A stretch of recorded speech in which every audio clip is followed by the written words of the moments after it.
Stay hungry, stay foolish.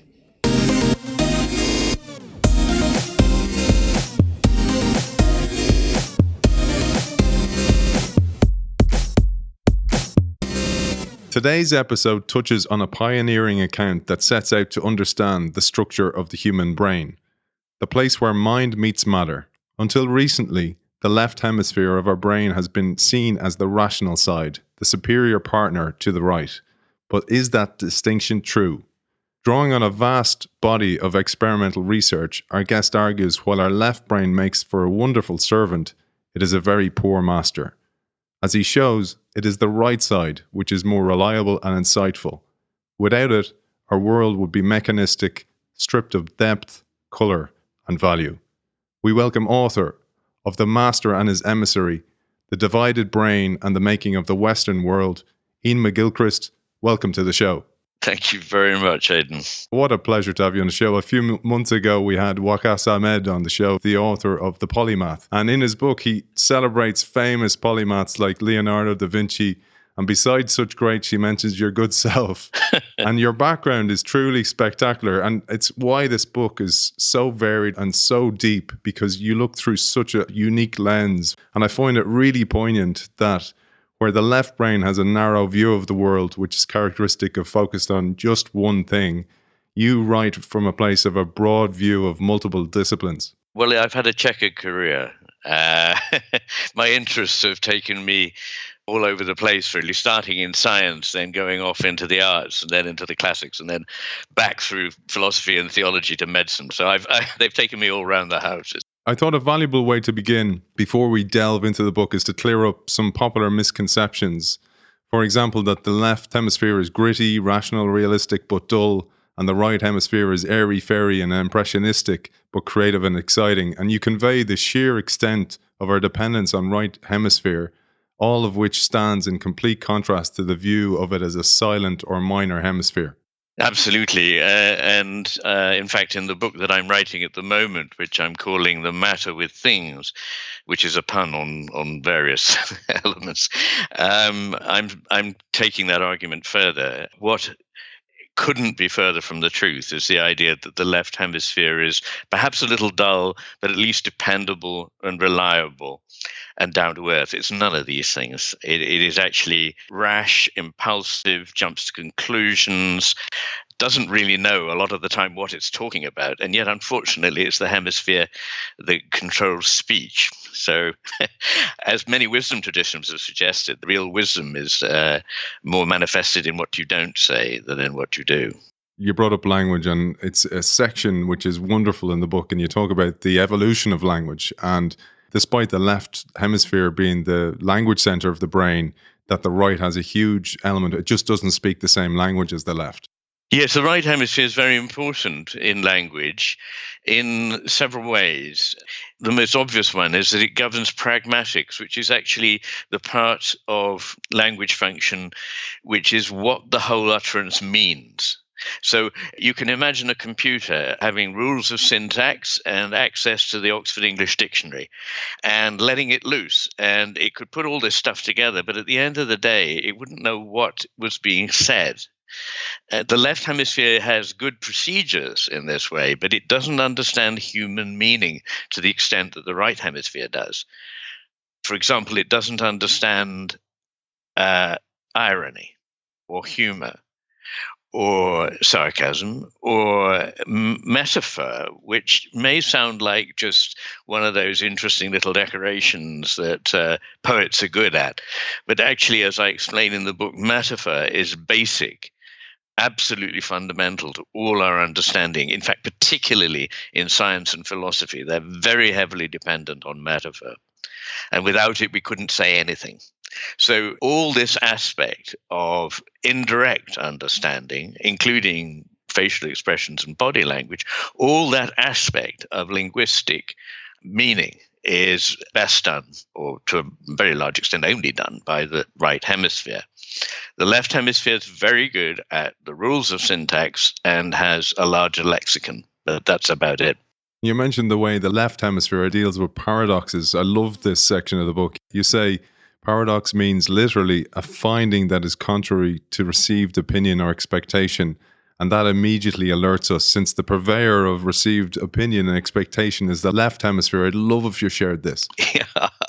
The left hemisphere is no photo cliche.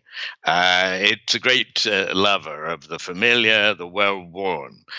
The more so, the better. When stuff is fresh and new, then the right hemisphere is the one that engages with it. A very prominent American neuroscientist, Elkonon Goldberg, spent a decade with colleagues looking at this difference between the hemispheres, that the right hemisphere takes in the new in any modality, in language, in a new sound, a new action, a new piece of music, whatever it is. It is the one that originally takes it in. And then when it's gone, well, okay, I've got a hold on it. The left hemisphere, I see what it is. It's one of those. I've got a category for those. I'll put it in there. It puts it in the pigeonhole. End of story. It shouldn't be the end of story, because what the left hemisphere needs to do after having done its pigeonholing is hand the thing back to the right hemisphere to be fully understood in context. The great strength of the right hemisphere is it sees things in context, and that's a very, very important thing. But to come back to, we can talk about that later because we need to. It's so central. But just to pick up on paradox, it struck me, and I write about this a little bit in The Master and His Emissary, that paradoxes come about when we start seeing the world purely in a left hemisphere sort of way.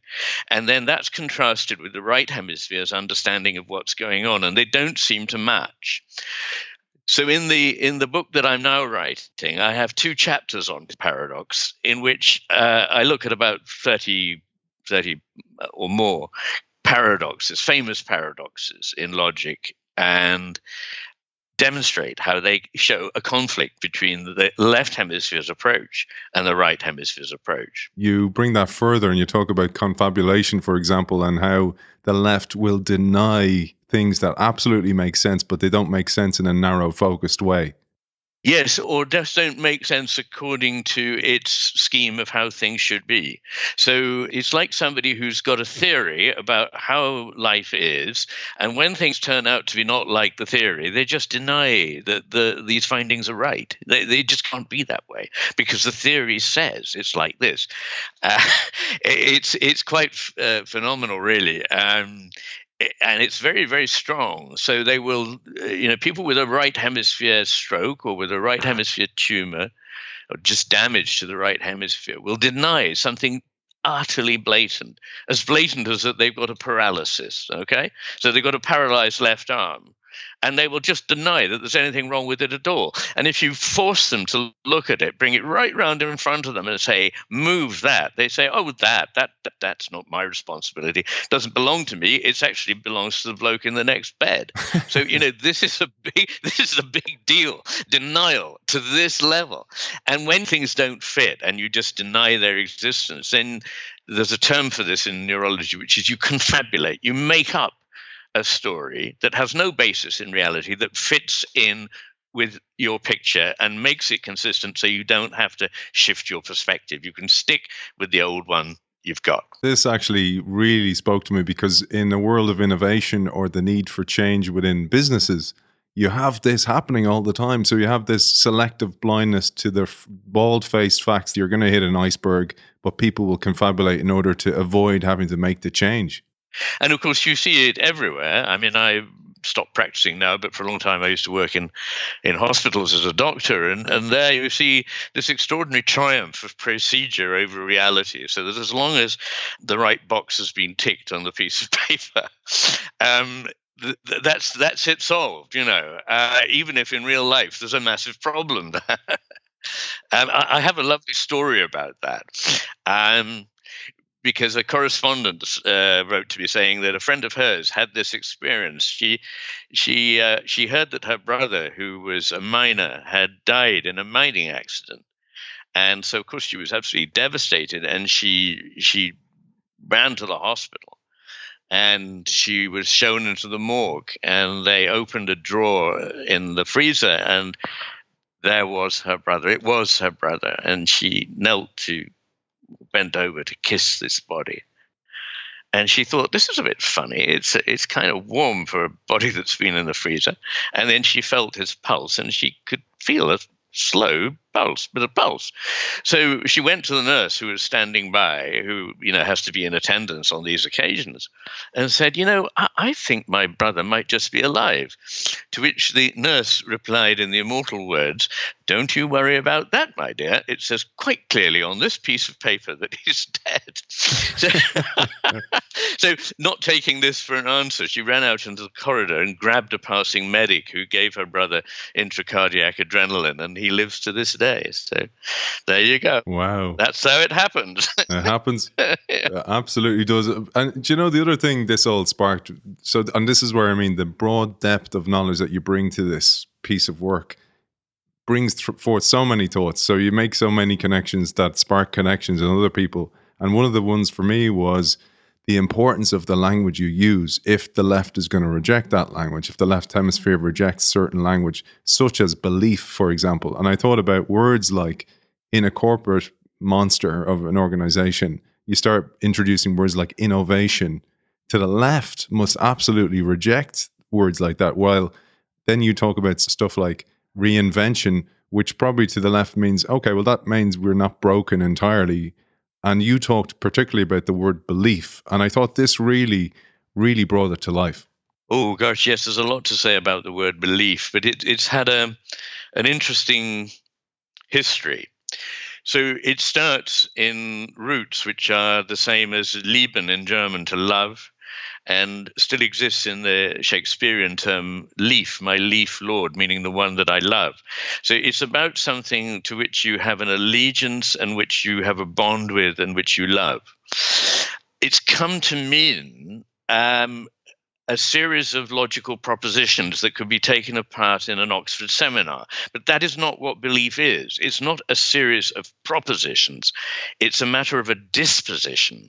In other words, a way of being in the world, a way of approaching the world, a way of attending to people and to things, such that you experience them in a certain way. And then you start to understand what belief is. In fact, the word credo in Latin, and even if you don't know Latin, most people know, well, they know the word creed, for example. Credo comes from a Latin root meaning cordo, I give my heart to you. So you believe, like you believe in your friend. It means he won't let you down. You believe in somebody, meaning you're prepared to trust them. And again, trust, interestingly, has a root that again goes back. It's related to truth. We could spend a happy half hour unpicking the etymologies around these words and how they've become debased into left hemisphere certainties. See, nothing at all in life is certain. Anybody who's lived a few decades knows that. And none of the important things that give value to life are certain. There's no such thing as blind faith in religion that is certain. There's no such thing as being certain even of the person you love most in all the world. There's no such thing as being certain about what's going to happen 2 minutes from now, never mind 2 years from now. And we know from modern physics that, in fact, this is literally the case. It's not just that we don't have enough knowledge. It's that intrinsically we could never have enough knowledge because it's just not certain in itself. So the left hemisphere is all the time trying to close things down to a certainty because it's frightened of losing control. It must be in control. Whereas the right hemisphere is more able to be open and accept that something may happen that is unwelcome, but it's kind of much more, as it were, grown up about this. It has a much more mature disposition, a more open, accepting disposition, whereas the left hemisphere wants to control everything, to manipulate everything, to make it right. And now, the difficulty with that is not only do you not succeed in making everything right, but you spoil everything in the process. And let me give a very good example, because you've talked a bit about creativity. And I feel very strongly about this, not just because, as you'll know from the second half of my book, where I look at cultural history in the West through all the main aspects of the history of ideas since the ancient Greeks. It's not just the arts that depend on imagination. It's science that depends on imagination, and philosophy too. If you look at all the great accounts of discoveries, imaginative discoveries, new truths found by scientists and mathematicians, they almost never come in. I could pretty much stick my neck out and say they never come in the sense that they come after following a certain set of procedures, like the scientific method as you find it in a book, or a number of equations, and there, we've got the answer. They always come by analogous thinking, not by serial thinking. In other words, seeing resemblance between shapes. Now, this is a very, very important matter, because in our educational system, what we largely do is destroy the innate preference that children have up to the age of about 7 for looking at how things relate in terms of their shapes, and replace it by very dull procedures that they learn in class. They must follow this procedure. The trouble with this is that it ensures mediocrity. And many businesses now, I suspect, I mean, I'm speaking out of my depth here because I know nothing about the world of commerce. One of the extraordinary things for me is that people in the world of commerce beat a path to my door, but there you are.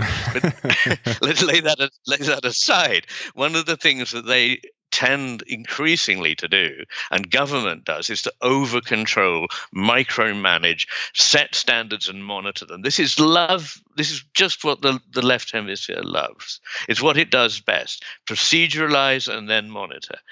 Now, if you do that, of course you won't avoid mistakes, because wherever there are human beings, there are mistakes, and indeed wherever there are machines, there are colossal mistakes. And when they make mistakes, boy, do they make mistakes. But what it rules out is the possibility of human creativity, which cannot be legislated for, cannot be done by rote. And often people say to me, so what do I do to become more creative? And the answer here is a very right hemisphere one. It's not, well, there are 8 bullet points. You do these things. I mean, that's just the death of creativity. It's, well, let's look at what you're doing now, and let's try not doing any of those things anymore and see what happens. Because what you're doing at the moment is not working. And I look at it as like you're aiming on letting something flourish. You can't make something by an act of will come into being. You can't do that any more than you can make a river flow. You can dam it, or you can let it flow.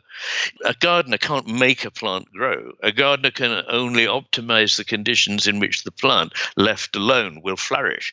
Now, that is what creativity is. It's about not doing hundreds and hundreds of things that we are now doing. And often the actual process involves literally throwing things away, cutting things out. The example I like to give is that of Michelangelo's late sculptures. They're unfinished, and you can actually see the vibrancy, the vitality of the figure almost sort of forcing its way out of the stone.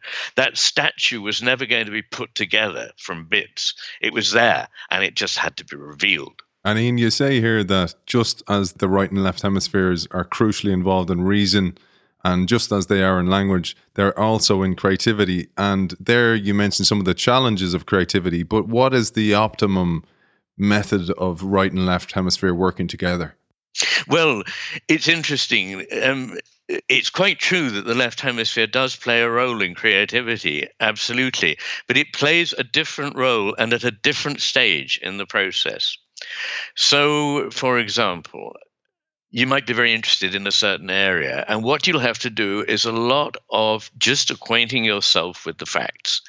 And you'll have to do some hard slog that doesn't seem at all creative, just getting familiar with the stuff of the area you're working in. But then you mustn't overstretch this notion of being in control of what's going on. There need to be times when you put it aside. And it's in those times when you're not actively trying to do something that if it's going to come, it will come. It doesn't guarantee that anything will happen. Nothing at all may happen. But it certainly won't happen if you keep making the effort for it to happen. And once the idea has come to you, It then may require a lot of rather routine work at which the left hemisphere is adept. Quite a good example of this is Dyson Hoover, and all those inventions. He had a sudden thought that, which probably nobody else would ever have thought of, that the way to make a good Hoover was to use a system that operated in sawmills. So he made this extraordinary connection. And he had the idea for what became the Dyson Hoover. And he then had, I think he says, over 1,500 attempts at making it. So there was a lot of very routine slog at that stage. But the idea never came from the routine slog.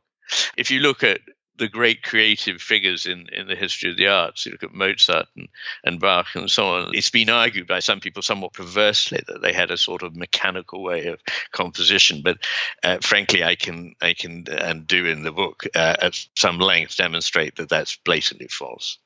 So in fact, what happens is you need to put yourself in the way of something happening. It's rather like trying to go to sleep. You can't force yourself to sleep. In fact, the more you force yourself to sleep, the less you'll sleep. But there is such a thing as putting yourself in the way of sleeping, or putting yourself in the way of definitely not sleeping. So turning on loud music and drinking three cups of coffee on the go is not going to help you sleep. And it's like, meeting somebody that you're going to marry. You can't make that happen. You don't know where that's going to happen. But if you just sit at home and never go out, you'll never put yourself in the way of meeting her. So you know what I mean? That is what creativity is like. It's putting yourself in the way of something coming into being for you.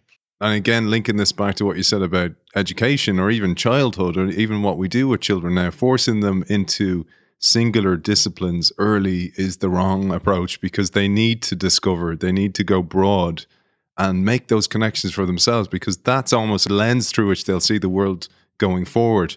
And I'm going to bring this back to the brain again, because you remind us that Freud believed that the brain not merely mediated our experiences, but shaped them too. And you say the brain is not just a tool for grappling with the world, it's what brings the world about. And so the structure of the brain reflects its history as an evolving dynamic system in which one part evolves out of and in response to another. And this made me reframe how I thought of the brain, because I saw it as a lens through which to view, but also as a transmitter and a receiver of energy and vibration, which keeps changing the lens. Absolutely. And what's really key here is that the reframing that goes on when you think like that, and when you see that it's a dynamic system that has responded to change, is that you see it as a process.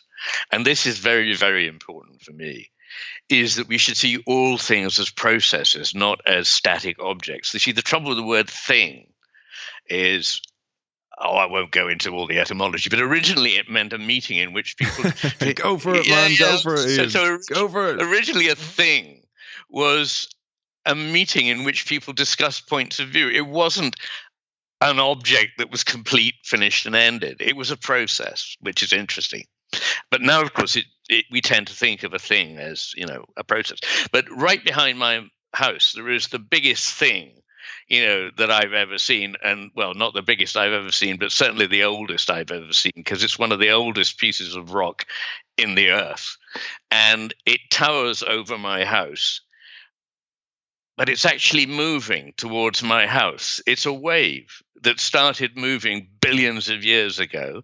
And if we had a time-lapse camera going back billions of years and going forward billions of years, we'd see it moving towards the house and overwhelming it. I haven't informed my insurance company, by the way. But so what I'm trying to we'll edit this out. What I'm trying to say is that everything that we see is actually an arrested moment in a process. And that the brain is one of these very dynamic, very plastic processes. I mean, it literally is, in that every single thing you do sculpts your brain. Every experience you have, every decision you make subtly alters the structure of your brain, very microscopically, in very tiny ways. But over time, it begins to shape what connections the brain makes, and therefore what it prioritizes, and so forth. So our brain is constantly reacting to whatever it is out there, and whatever it is out there is being molded by our brains. There's a reciprocal dialogue going on. And what I was really pointing to was that in the brain, there need to be, as there are in any system, harmonies between opposing elements. There needs to be balance. And a balance is never a static thing. A balance is dynamic. Think of a tightrope. A tightrope walker would fall off it if you immobilize the tightrope. It needs to move in order to be something on which you can balance.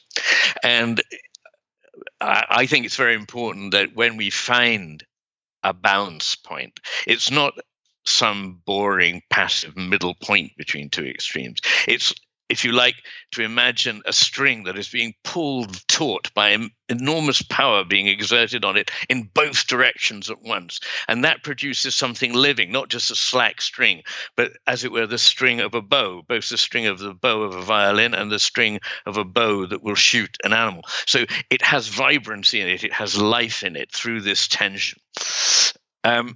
So what I was, to come back to the brain, there need to be these balances, and historically there have been between the lower part of the brain and the upper part of the brain.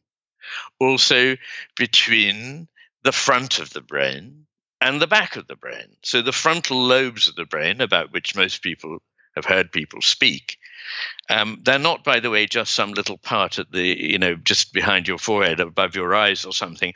They stretch a long way back in your head and are, in fact, about 38% of your entire brain. So they're pretty important. And the main thing about them is they stop things happening.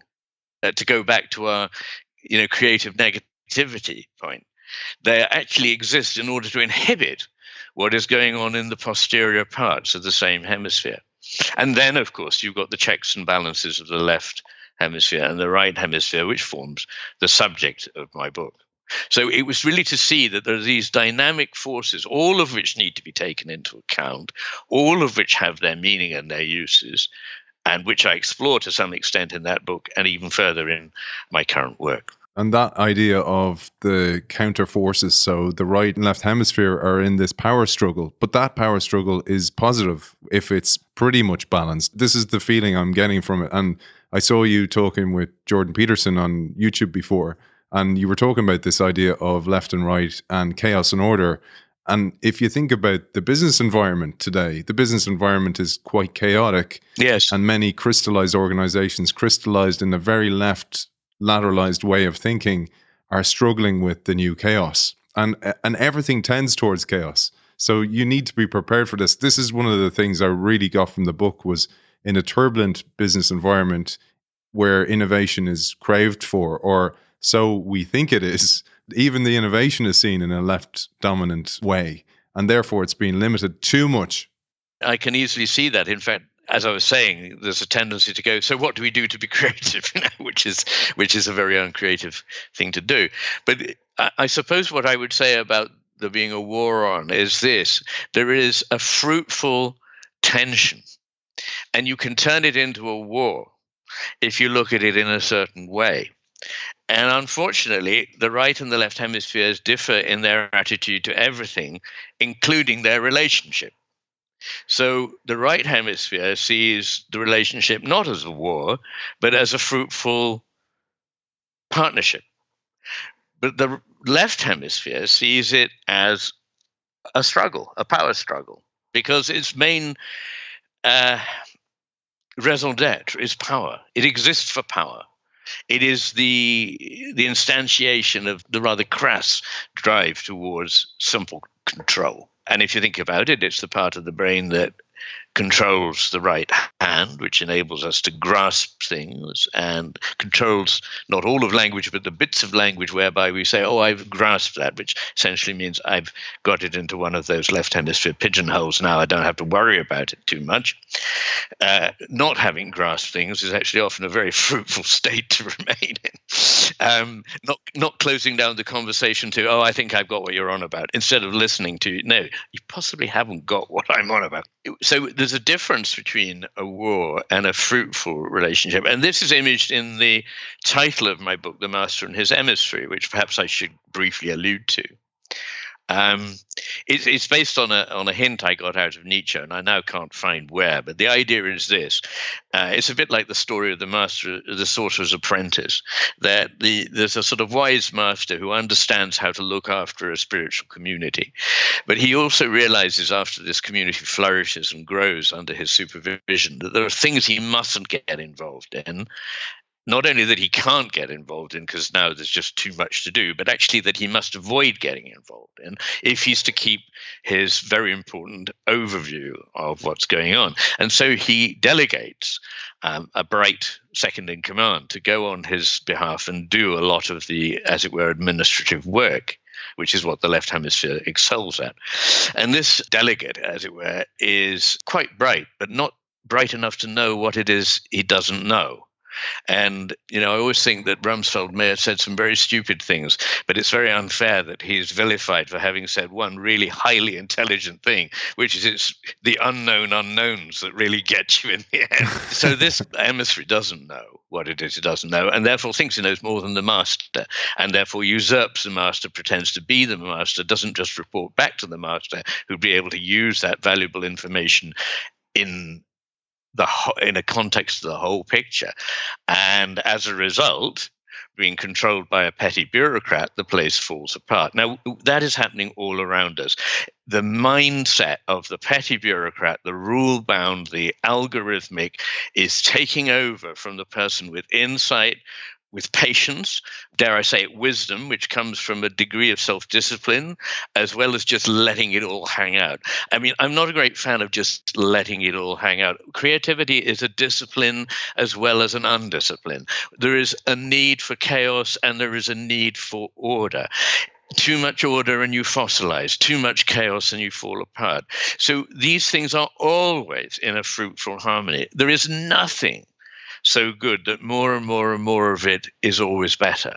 I wish we'd remember that these days. And there's nothing so bad, by the way, that a bit of it might not turn out to have its uses.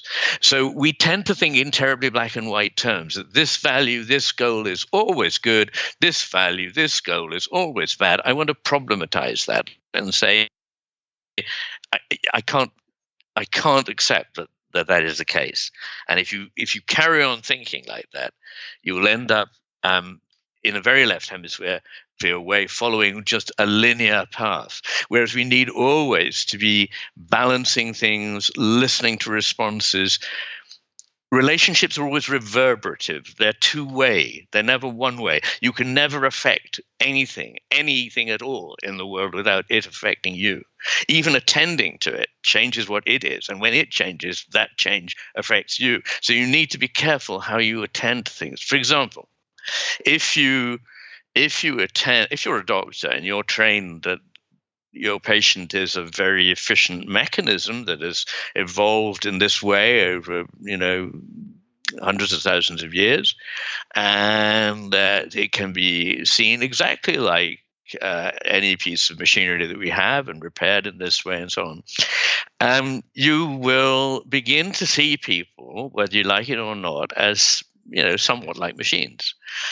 You may make a distinction to begin with between them and the computer in the office, but after a while the lines start to get blurred, and that affects you because you then don't get from a human being what a human being is there to give you. And you go to a machine for it instead, and you soon find that the world ceases to have much meaning. So we get into very dark and difficult places by misattending to the world. And there isn't a formula for doing this right. The key thing is to ask yourself what it is that your way of thinking at the moment is stopping you from seeing. I love that. You're sending me down all types of rabbit holes here mentally. And one of them is when you're talking about that, say, the left dominant approach to the world, that real mechanistic approach to the world, mechanical approach to the world. I thought about artificial intelligence and the way it's being programmed. So you talk a lot about bias in the book, and essentially bias, some of it's there to protect us, some of it's not useful, and we need to reevaluate it all the time. But one thing dawned on me was that if we're increasingly handing over locus of control and decision-making tasks to machines and programming them that way, we're programming them not only with bias, but also with left dominant bias. And they're already going to be mechanistic anyway. So that's a very, very dangerous way to go. It is. It's one of the 3 or 4 most important worrying things at the moment, top of the list being whether there'll be an inhabitable planet here in 50 years for us to be having these sort of conversations on. But I'm extremely worried by that development because effectively artificial intelligence, which I think is a misnomer, it's really the externalization of the left hemisphere's way of thinking, which is not a particularly intelligent one, and in fact gets in the way of human intelligence. But it's an externalization of that, and that is just what we need to be able to step beyond. There's so much that our brains understand that a machine can't, in the nature of things, understand because it isn't a person. I've been doing a lot of research in the last 10 years in just the very basic stuff, like how good is each hemisphere at taking in the world out there, just taking it in and making any kind of sense of it at all. And I think there are the main areas there might be attention, perception, both of which are bound up with judgment because you never perceive something without making some kind of a judgment about what it is that you're seeing.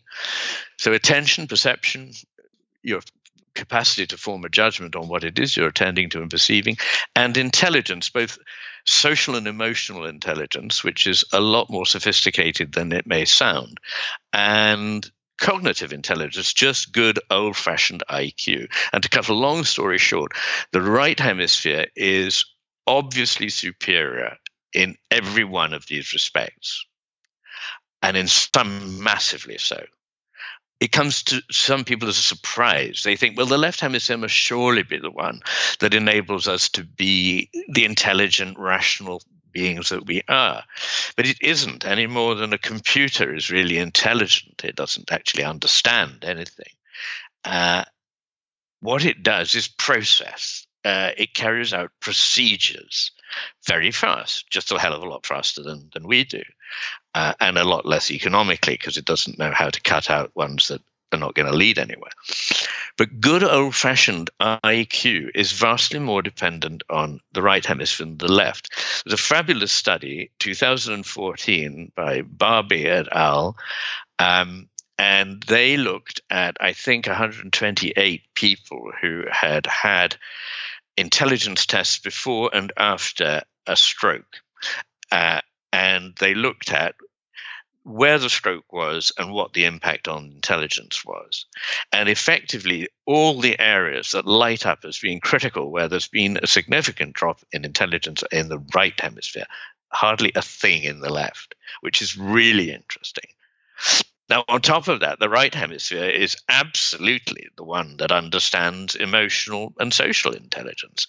The right hemisphere is the one that can enable you to understand the subtleties of a conversation, both what is being said, what is being implied, what is not being said, where this ramifies to. The left hemisphere is busy plodding along like a very sort of unsophisticated learner. In this realm, jumping to deductions which show that it doesn't really understand how human beings think or how they feel. And thinking and feeling can't be separated. Thinking and feeling are aspects of one and the same process. I thought about that from a language learning perspective, and I was thinking, I learned French, for example. I did French and German in college, and when you learn it in college, you learn it very mechanistically. You learn it broken down in really left brain way. So it's like learn your verbs, learn the way the words work independently. And it wasn't until I lived there that I actually learned. And I thought about this when I was reading your book, and I was like, it's really like the right brain integrates into the society and picks up all the nuances of language and connects the dots between all the left brain little elements of facts, of pieces that are really deductible, can be listed down, really logical. It's like an integration of your brain. And that's why the only way to learn a language is actually spend time in that culture. I'm sure you're right that it's the best if you can, but I'd just like to say there's nothing wrong with learning the rules. And in many things, there's a bit of splog that has to be done in the early stages. The mistake is to expect that that will take you all the way, or to expect that it's the most important part. But it can be a great help. I mean, for example, not knowing your times tables makes it very hard to do maths, unless you're going to rely on a calculator, which seems to me part of the whole rather... another thing we might talk about one time, outsourcing one's intellectual capacities, which has its upside and its downside. But you're right that really one only learns it by immersion. But the analogy I would make is that you become a really proficient linguist if you also learn the rules. I know a couple of non-English people who have lived in England, but also learnt English first at school. And their English is so beautiful, it's so immaculate, that it's actually better than the English spoken by most English people. And that's probably because they have thought a lot about it in a sort of technical way as well.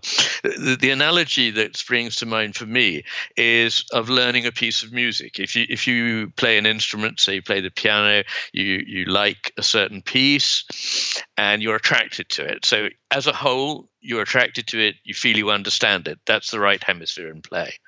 You then begin to try and play it, and you find that you keep on making mistakes at bar 18. You need to go over the fingering there, and then you see that at bar 52, there's a return to the tonic or whatever it is. So you begin to make sense of it. You produce a more polished performance. But when you go on stage to deliver, all that has to go out of your mind. It's not that the time was wasted. It had its moment, as it were, but its moment is not now when you're performing. So in that sense, the two hemispheres, they work together, and in language they should do this too. So, as it were, the left hemisphere helps to form up something that comes. Our original thinking. There's some beautiful research on this coming out of Chicago in the 1990s on where we can identify where as it were, our thoughts begin in a global, holistic way, somewhere in the right hemisphere. They then get sort of processed by the left hemisphere into serial sentences. But then the whole thing gets taken up again by the right hemisphere into a new whole in which it can be understood. And so there's this passing of something from right to left and back again, like in the piece of music. And in a way, this is how we should be working, with the two together, but not with the left hemisphere ever being the master. As I think I say somewhere, it makes a very good servant, but it makes a very poor master. And at the moment, we live in a world where we're making it the master, and it doesn't know what it's doing. But we haven't got time to waste while the emissary gets it wrong. We really need to invite the master back quickly. It reminded me of one of those movies where the twist is at the end and the character you thought was the hero is actually the villain, and the other way around. The book kind of leads it that way, and you bring us brilliantly to that point. But it reminded me of a show we did with a great author called Anne Janzer, and Anne is a writer and she teaches people to write. And she talked about the brain in a writing process in two modes that I think you'd love, which is she talked about the scribe and the muse. Yes. And she said when the muse gets an idea, it needs to go into free flow writing, not letting the scribe take over, because the scribe will kind of be judging it and going, oh, no, that's the wrong word to use. Use this word and don't write so many words. No, they won't like that. And it starts judging it. While the muse needs to be left in muse zone. Exactly. And I can tell you as a writer, I know that only too well.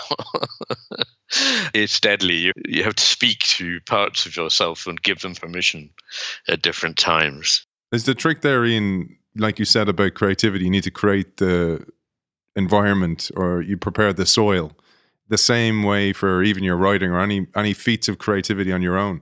Yes, my own life has followed very much that course. I kind of knew in my teens that there was something very big which had a lot of the shape of what I'm now writing about in it. I knew nothing about the brain in those days, or very little. But I spent a lot of time studying things that never really issued in papers. If I'd had a more conventional career, certainly nowadays, in those days there was, I think, a very benign feeling that if you were really onto something, you should be allowed to get on with it and not constantly, where's your next paper? You haven't published one for 3 months. I mean, if I'd been in that and not allowed to range over a vast array of different subjects, I mean, of course, the payoff of that is that I, as it were, jack of all trades and master of none. But I would never have been able to bring together the insights that I think I'm able to from the different areas in which I've worked. And I'm very, very grateful now for the fallow times when I wasn't forced to make myself produce stuff. And I must say, at a certain point, I thought, well, I'm just going to die never having written that book. I'm 50, whatever, and this book is just not happening. And I actually went into therapy, to find out, why am I not writing this book that's in my head and I really want to write it? And I don't know. I never found out, but the answer is I wrote the book. Yeah, the emissary was holding you back. That emissary was in there. It's going, don't write this book. Don't write this. Don't show me up. Don't show me up. Judging you. There's one part here. We talked about how it's reciprocal, the world and what you see and the experience you have and changing your lens, etc., etc. And there's a quote I use the whole time in innovation, and it's the Heraclitus quote, 544 BC, which absolutely describes it brilliantly. I'd love if you quoted that piece and also took us through that journey. He is said to have said, one can never step into the same river twice. Yeah, he certainly did say all things flow. And I thought you were going to quote, those who love wisdom must investigate many things indeed. But yes, the flow thing is essential to me, because one of the problems about imagining that there's a world of things is that we believe that somehow we have to animate it. We have to connect those things and make them move in a direction of our choosing. Much as if we were making a machine from the parts, like a Meccano set. But the world is not like that, because there are no things separate from the whole in which they inhere. In fact, I was going to call my new book "There Are No Things," but people pointed out to me that might make me sound like one of those rather tedious postmodernists who just say, oh, we all make it up in our heads, which I don't believe. I do believe there's a reality, which isn't to say that there's just a naive idea there's reality out there and it's our job to find it. We partake in that reality. What we do in finding it changes what it is we find. So I'm certainly not saying that, but there is something for us to connect with, that's for sure. And whatever that is constantly changing and flowing. And an image that I really like, and I use a lot in the book, is one that is both in ancient philosophers, so Democritus, who in many ways was the antithesis of Heraclitus. Heraclitus said all things flow, and that he was the great believer in the continuity of everything. Democritus was the person who started the rot with the idea that the world is made up of atoms, separate little bits. But even Democritus said that the becoming of all things lies in the vortex. And the idea of this vortex is very important.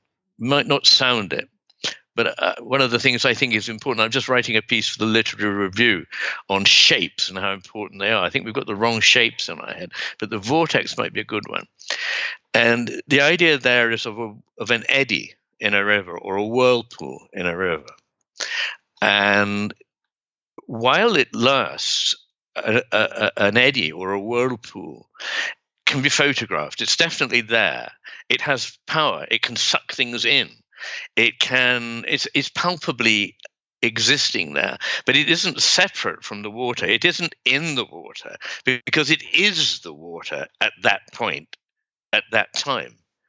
And I think that what we call things, and indeed what we ourselves are, if you like, vortices, eddies within the larger business of the ever-changing, ever-creative flow that come into being for a time, not separately from all the rest of things, but are those things for a while, and then we give the form back to the flow, and something else becomes the eddy or the vortex. And so this process is continuous and seamless. To me, it seems rather beautiful because it gets over the problem of, which is an ancient problem in all traditions in East and West, of, the one versus the many. And again, it's not either there is one or there is many. It's not either or. The left hemisphere thinks it's got to be either or. It's got to be either this or that. The right hemisphere is always going, but what would happen if it were both and? And the trouble with our logical tradition in the West is we think we've got to make a decision for one or the other and have a fight with somebody over it. No, you're wrong. There aren't many. There's only one, and so on and so forth. But the reality is that both of these are true simultaneously. And what we need to be focusing on is not resolving that difference, but finding a philosophical framework in which we can accommodate the fact that both may be true. Now, that's a deeply important idea that can be taken back into every part of our lives, that it may be that when we're rejecting a position, there's something in it that we need to be taking on board in our position, and it may not be either or, but both and. Not in some sort of flabby way, but as I was saying, not like letting the string go slack, but in having a tension in it, which embodies a force, which can propel an arrow or make music. Let the music fly out from the note of the taut string of the lyre. So these are the images that I think we've lost. These are the images, these are the ideas of movement and connection that I think we need to restore to our thinking. Not the atomistic way that we're just competitive fragments. I mean, even the biological story there is wrong. It is true that there is competition in nature. It is also true that there is massive cooperation in nature. And in fact, no successful species would have got anywhere without vast cooperation. If you think about it, your body is historically, it contains some 36 trillion cells. But those are historically all separate individual cells, like bacteria, that decided to club together. And they commit suicide in order to keep you going. It is a true social organization in which each part benefits from the whole, and the whole benefits from each part. It's fantastic. And in your gut, there's another, I think, 32 trillion bacteria, without which you couldn't live. And they live there harmoniously with you. It's all a matter of interdependence. It's never about the war of all on all, which is how things are put across these days. It's never going to be like that. There's so much in there. I mean, there's a principle in innovation, which is basically that innovation happens at the intersections. So much like you with the polymathic skills that you have, the intersection of all the disciplines and the experiences you've had have given birth to this book. And it's the same for any innovation in life. This is why Wakasat Med celebrates those as polymaths, because the intersection of their disciplines is where the beauty comes from. And I love that idea of tension, because again, disruption in business comes from managing tensions. So the old and the new, and the chaos and the order, bringing them together. And I love the way you put this. You've put that image in my head for eternity, is the image of the taut bow propelling the arrow and creating something new. I love that concept. But one thing dawned on me, and I was thinking about how even this conversation now will change my view of the world, and every experience that you have changes how you see the world. And I thought there's a quote by Wayne Dyer, and he said that change what you see, and what you see changes. And I thought about this when I was reading your book, and it makes even more sense to me now, that where our attention goes influences how we experience the world. So if I seek out positive experiences, or if I'm a positive person, my life is going to be more positive. So not only the experiences I have will impact future experiences, but where I place my attention will also shape all of those experiences. And you put it beautifully where you say, supported by your background in philosophy, attention absolutely changes the world. Yes, it's a mantra of mine: attention changes the world. And you can think of it in a very homely sense as well as a more philosophical one. For example, working with patients, I know that, and I just from my own experience, that on a certain day, the same set of circumstances will look diabolical. And another day, it doesn't look like that at all. You feel completely different about it. And you go, well, actually, what has changed? Have I suddenly heard something, seen something, known something I didn't know yesterday? No, you're attending to the world in a different frame of mind, and that changes it. And at a slightly more philosophical, but I hope concrete level, I like to use again, because it's very much in my presence all the time, the image of this mountain behind my house, because it's very easy to see the reality of how attention changes the world. When it's not attended to by anybody at all, we don't know what it is. We wouldn't know how to describe it. But when it's attended to, it becomes all kinds of different things. From its name, which in Norse means sloping rock, we know that once upon a time, about 1,000 years ago, it was a landmark for sailors who were coming down from Scandinavia, the Norsemen, because this is a treacherous bay here, and that sloping outline of the mountain meant danger or safety if they didn't recognize it. So that's what that mountain was for them, a landmark. Then we know from Picts, who were there 1,000 years before them, because their dwellings are still there, that it was a shelter from the elements, and it was the home of the gods. And then we know in the 18th century, people came here to sketch it and paint it. So the mountain was a many-textured form of beautiful colors. Then in the 19th century, they came here to look at its geology, because it happens to be a staggering example of columnar basalt. So for them, that's what it was. To a physicist, it's 99.99% space and 0.01% of something. We don't know what it is. Now, each of those is a real description of the mountain. Which is the real mountain? There is no real mountain apart from all the different ways it can be attended to. And if you say to me, oh, well, come on, you know what it really is. It's just a lump of rock.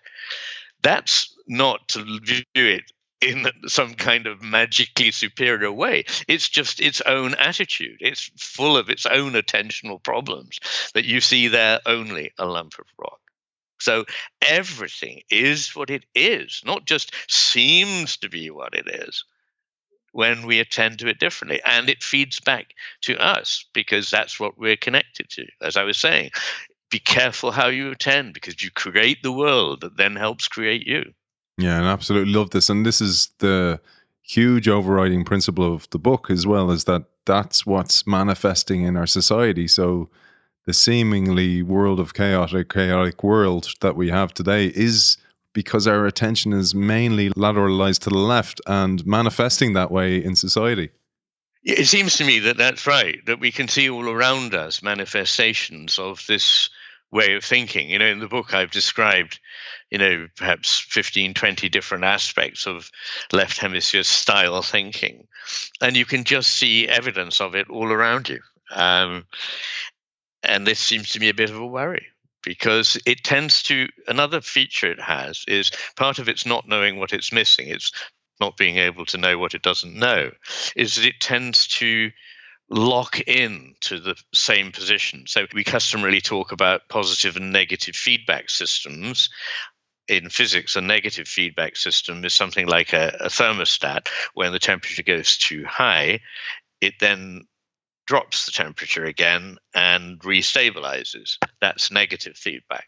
Positive feedback is when the temperature goes up and it makes the temperature go even higher, and you get into like what we fear may happen to the climate. So the left hemisphere tends, rather than correct, the right hemisphere is going, well, maybe we need to see something else here.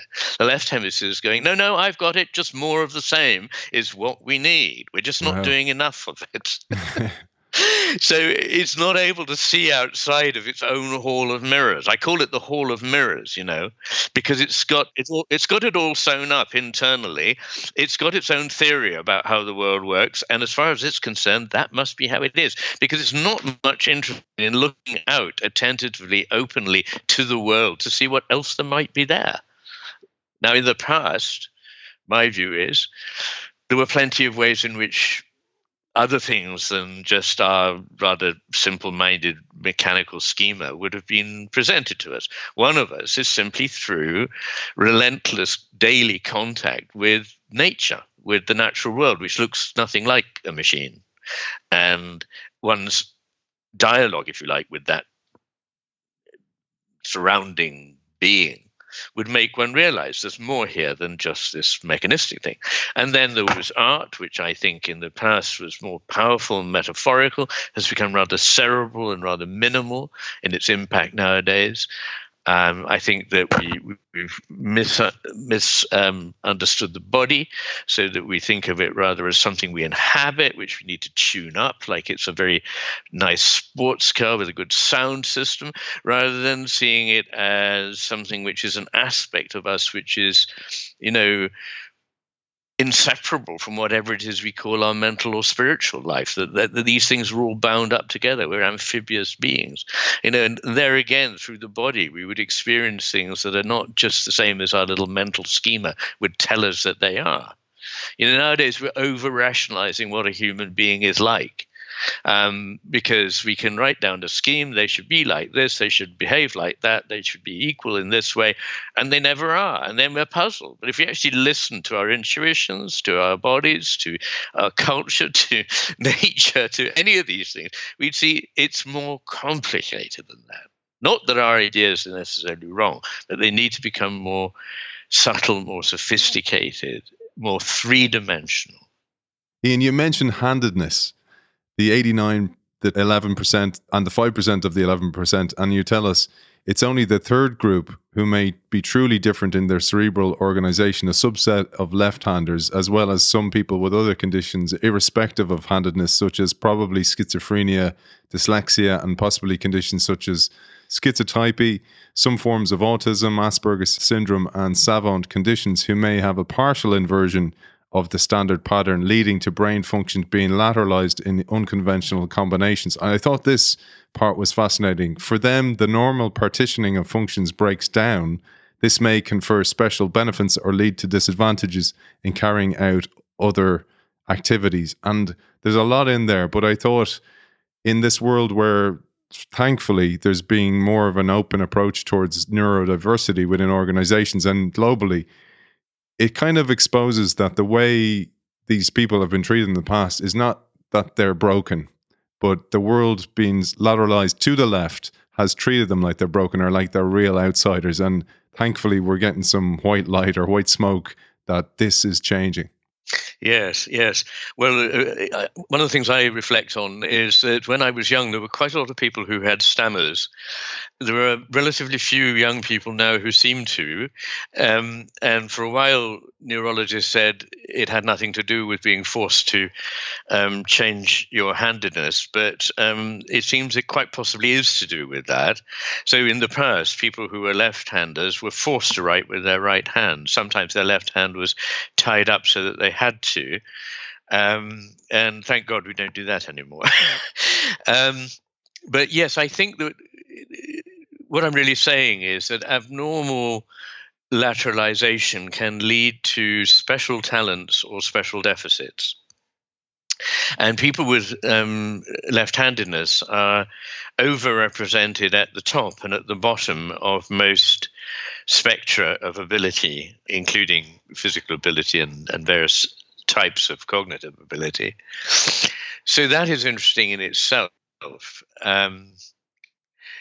And I spent some time at Johns Hopkins in Baltimore back in the 90s researching on abnormal asymmetry in the brains of people with schizophrenia. You see, what struck me was that there seemed to be more left-handers amongst people with schizophrenia. And when you come to look at the way the brain is structured, the, as it were, normal brain is predictably asymmetrical in a way that we understand and know, i.e., it will be larger on the right side at the front and larger on the left side at the back, putting it very crudely. But in schizophrenia, that is sometimes reversed, or all asymmetry is lost. And that's not usually conducive to thriving.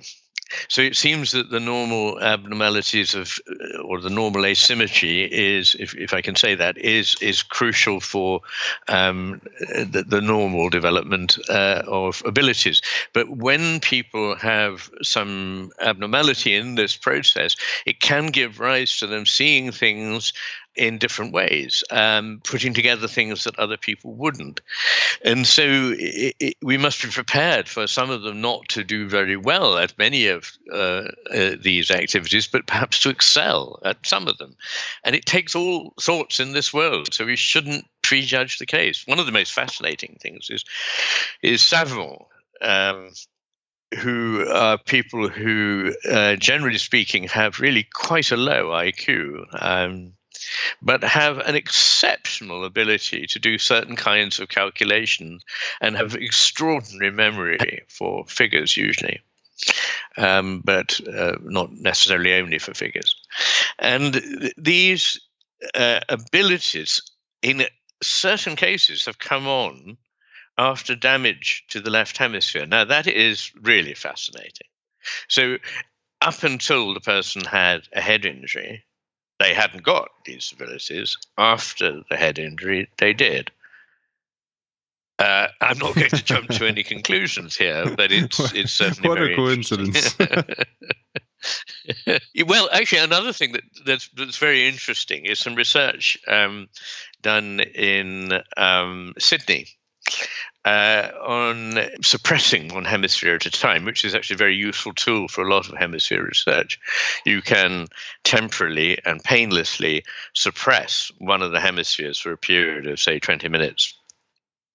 And then get the person to carry out certain tasks. And it seems that people with the left hemisphere, left frontal lobe suppressed and or the right frontal lobe stimulated, but essentially with the balance being tipped very strongly in favor of the right hemisphere, they're much better able to solve problems that require what you might call lateral thinking.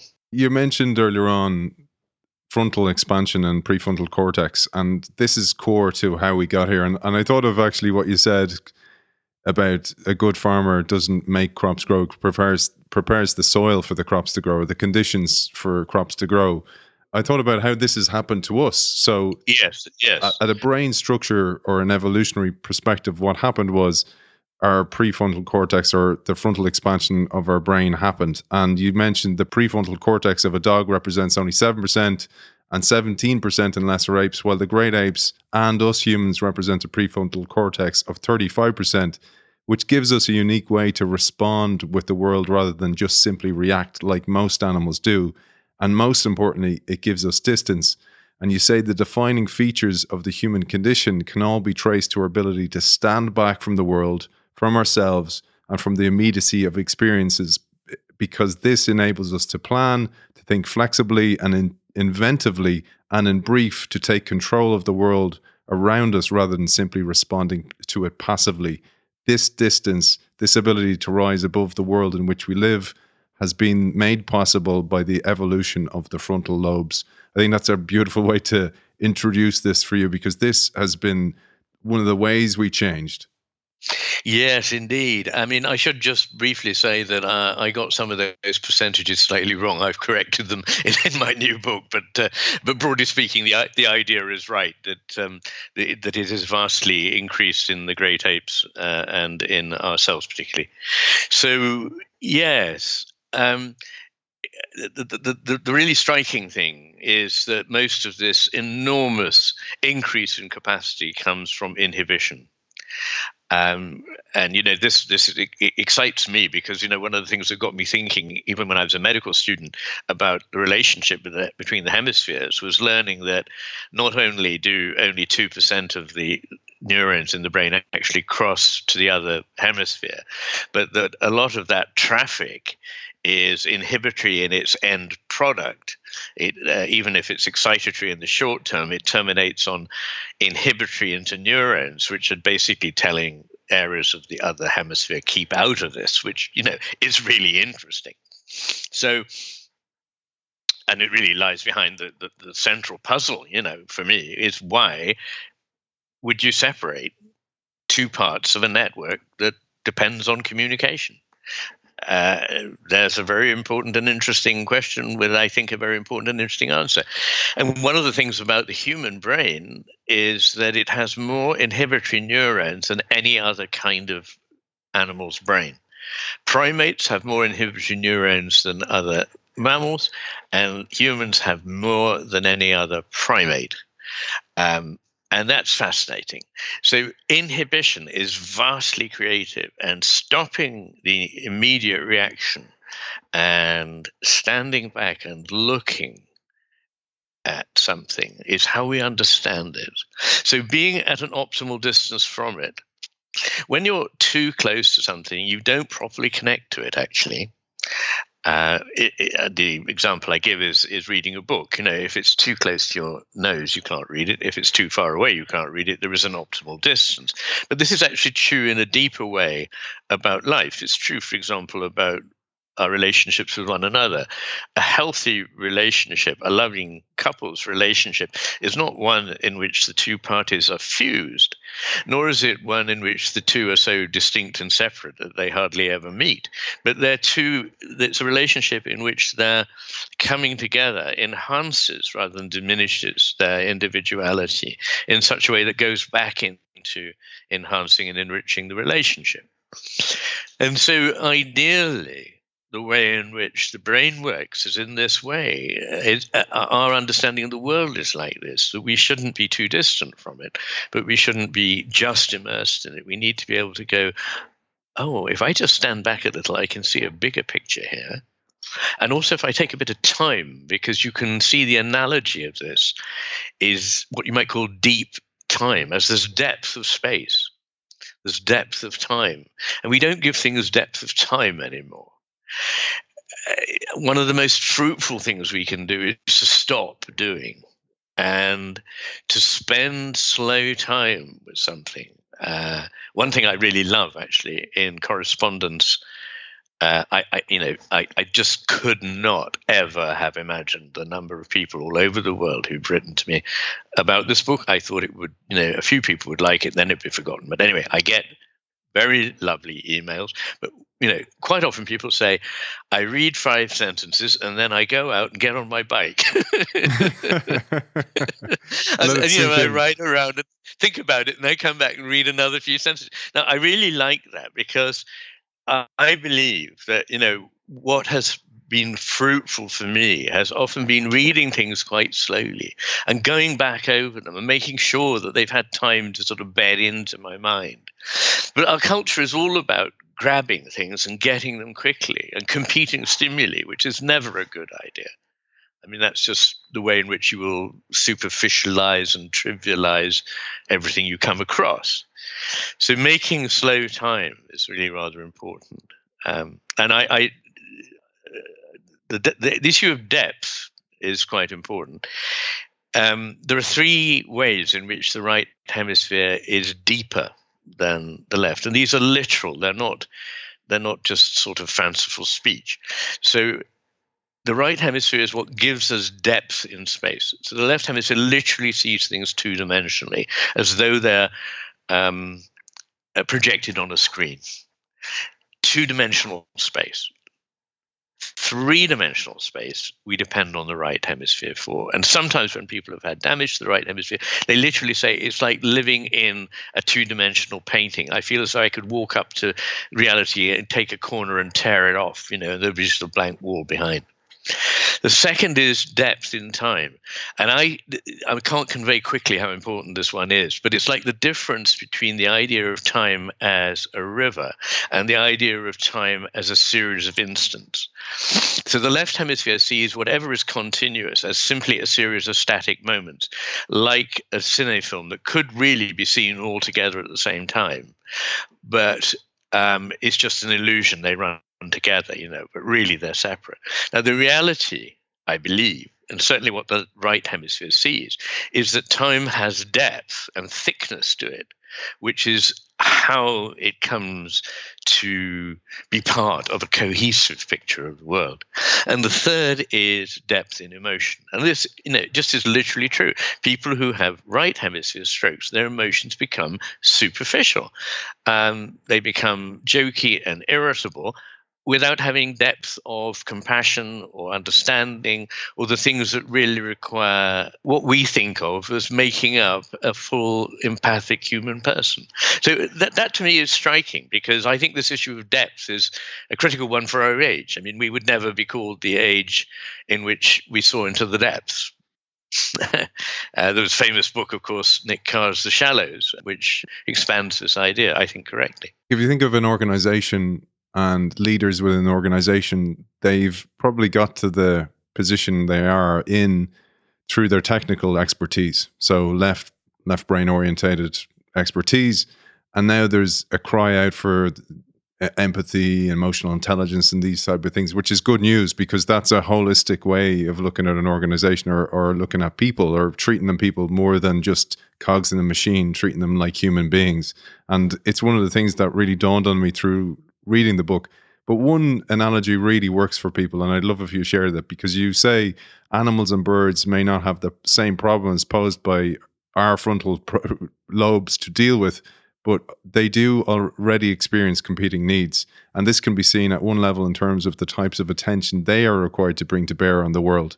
And here you talk about birds in particular, because birds can be mapped very easily because their eyes are around the sides of their head. I'd love if you expanded on this, Iain. Yes, what you're referring to there is that in humans, it's not as straightforward as that when you're using your left eye, it's going to your right hemisphere and vice versa. That's because our eyes are on the front of our head, and it's the left visual field of each eye that goes to the right hemisphere and vice versa. But anyway, that's a technical point. But when it comes to most birds, other than birds of prey or birds like owls, they have their eyes on the sides of the head, and they are able to see, we are able to see rather, when we look at them, which hemisphere they're using by looking at which eye they're using. And while a lot of the people in human psychology were going sort of, oh, there's no real hemisphere differences, that's all tacky, and we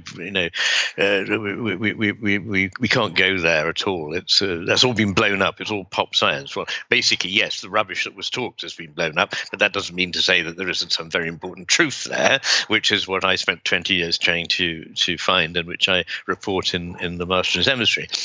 But they had anyway gone on looking at birds and animals and looking at how they do use their hemispheres differently. And what they noticed was that they have to solve this conundrum of how to manipulate the world and yet survive in it. And to do that, they need two types of attention. They need to be able to pay attention to a detail, to be able to see very precisely a seed on a background of grit or gravel and pick it up precisely, quickly, deftly before another. And that's fine. So they need very narrow beam attention to a detail. But if that's the only attention they pay, they'd never survive, because while they were getting their lunch, they'd become somebody else's, because all the time there are predators, and they also need to be looking out for their families, for their conspecifics, for the little ones that are also feeding with them, and so forth. So they need to see the whole picture as well as little tiny bits of it. And this is an impossibility with one center of consciousness. You would need two centers of consciousness, because attention is the way you dispose your center of consciousness, and you need to dispose it in two completely incompatible ways at the same time. Nature's solution to this is two. And it's not just we or mammals or reptiles or birds or whatever that have this arrangement. Every living thing that has any kind of neural network has an asymmetrical one, down to the most ancient creature that we know of, 700 million years old, living off the Isle of Wight, where I like to joke that it's just about the average age for the Isle of Wight. And it, but that aside, its neural network is already asymmetrical because all creatures have to solve this conundrum. Now, clearly, what you don't want is the one that sees little bits and gets stuff for you to become the ruler. You want the one that sees the big picture to be your guide. But we live in a world in which we've got so addicted to grabbing and getting and what is efficient in, basically getting stuff first, that we have become stupid. We haven't seen what it is we're doing to ourselves and to everybody, because, of course, we can't exempt ourselves. We think in this crass sort of way that, oh, well, we'll be all right. We'll never be all right. We can't separate ourselves from the fate of humanity and the fate still more of the planet and other animals and living things in general. So that is a distinction that is made between the ways in which the two hemispheres get used evolutionarily, and it explains to me why we have these two centers that operate in such a different way. The real kicker for me is that it's to go from, yes, they have different attention, and every neurologist everywhere in the world will confirm this, that they do have different attention. The real payoff of this is knowing that if they have different attention, then they see a different world. That was where I was able to bring reading of philosophy together with the stuff, the hard neurology, and see that if it is neurologically indisputably true that there's these two ways of paying attention, there are also two worlds in which we live. Now, you may say, well, it doesn't seem to me like we live in two worlds. I'm not aware of that at all. Well, of course you're not aware of it, because if you were, you wouldn't be able to get anything done. So all this synthesizing and directing of your attention at millisecond to millisecond level from one to the other is going on at a level well below consciousness, at the top of the brainstem, in fact, in what's called the midbrain. Ian, I thought a nice way to wrap up today's show, and I hope we'll do another one in the future. I've really enjoyed it. And by the way, you mentioned about somebody reading 5 lines of the book and going off and let it marinate. I've been one of those people, by the way, so I didn't get through it all. I actually only got through part 1, bringing me up to the shaping of the Western world. That's quite an achievement. Yeah. Absolutely enjoyable achievement as well. But it's one of these books that I'm going to keep coming back to and get something new every time I revisit it. But I love the way you put the following, and I thought it was a nice way to wrap up. And it goes like this: is a quote from the book. If one had to encapsulate the principal differences in the experience mediated by the two hemispheres, their two modes of being, one could put it like this. The world of the left hemisphere, dependent on denotative language and abstraction, yields clarity and power to manipulate things that are known, fixed, static, isolated, decontextualized, explicit, disembodied, general in nature, but ultimately lifeless. The right hemisphere, by contrast, yields a world of individual, changing, evolving, interconnected, implicit, incarnate, living beings within the context of the lived world, but in the nature of things never fully graspable, imperfectly known, and to this world exists in a relationship of care. The knowledge that is mediated by the left hemisphere is knowledge within a closed system. It has the advantage of perfection, but such perfection is brought ultimately at the price of emptiness, of self-reference. I thought that absolutely encapsulated how far I've read, Ian, and I thought that'd be a nice way just to open it up for you to close today's show. Well, thank you very much. Yes, that was my attempt to put succinctly what the difference is. And interestingly, that was part of, I used that anyway in a talk I gave at the RSA, the Royal Society of Arts in London, fairly soon after the book came out. And they made a cartoon of it, an animation, as they would say.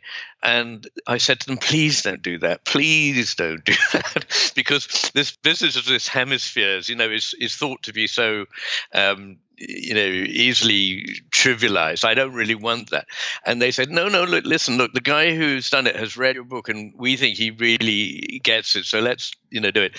So anyway, he did this animation and I think it's very good. So I always say to people, if they want to spend 10 minutes just getting an idea of what I'm on about, the best place to start is with those 10 minutes, and it's taken out of a 25-minute talk, which is also on YouTube, so you can easily see that. But that has done more to reach people probably than anything. And I really ought to get much better at popularizing what I'm doing. In fact, I have a group of friends who are at this moment scheming to do just that. But I don't do social media, and I won't do social media because my life would be unlivable if I did, and I wouldn't be able to do the thinking and writing and the sheer sort of peace necessitating things that I do if I was involved in all that. But I do have a website, and on it there are links to a whole range of talks. I'm in 2 feature-length films. One is a thoroughly beautiful film, a very deep one, about what we are doing to ancient peoples, basically exterminating them in the interests of greed.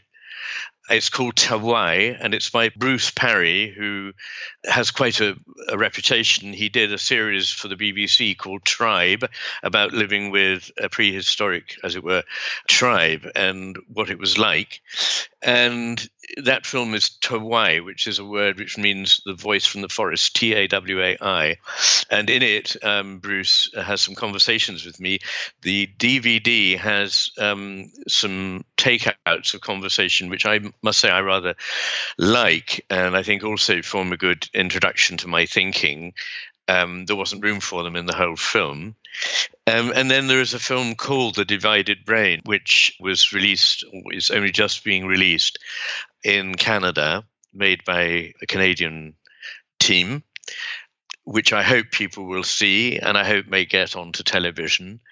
But I'm rapidly seeing that actually doing talks on YouTube is about as important as anything. And, just the fact that I have done now quite a lot of such talks and podcasts helps a good deal. It was great that I just happened to meet Jordan Peterson in London. I knew not a lot about him. I hadn't read anything of his at that stage.